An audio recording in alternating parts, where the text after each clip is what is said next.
What's going on, guys? It's Kazuki again. So for today's video, I want to show you guys this knife. It's from Buck Knives, made in USA, kitchen knife. This is a box.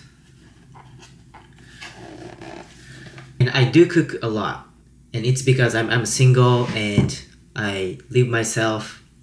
I live in a city, so it gets quite expensive if I go outside and eat at a restaurant or something every day. I mean, I don't mind cooking too, but it takes time. It's a chore, to be honest. So I just wanted to invest a little bit money on my daily routine to make it more enjoyable. And this is what I've been using for last 1 or 2 years. This is a kitchen knife that I picked up from a Dollar Tree, so it was a dollar. This is, I think I got it from Target.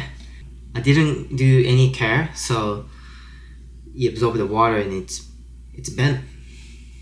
I mean, it didn't serve me well. I think it's time to let them go and move on to a high quality item. I came across this brand, Buck Knives.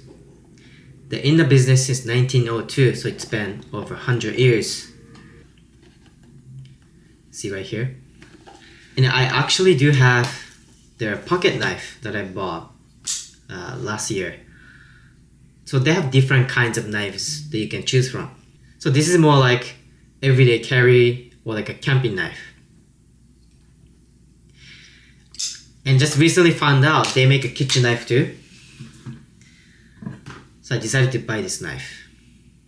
So this is a 931 chef's knife with a rosewood handle. Really beautiful knife. It's an 8-inch made in America stainless steel knife.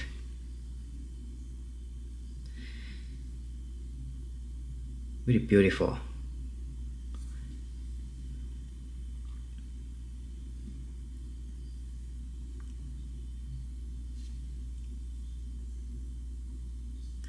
Can't wait to give it a try. And also, I got this maple wood cutting board. Also made in the USA. This is a 12 by 16 maple wood. I like this stamp right here. It's quite heavy. It's really nice. This cutting board was about $40 and I think it's a good deal. I'm gonna try this out too. Now I'm gonna cook my dinner. I'm gonna make a curry. I'll give a try to this knife and this cutting board. But let's do this.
Oh crap.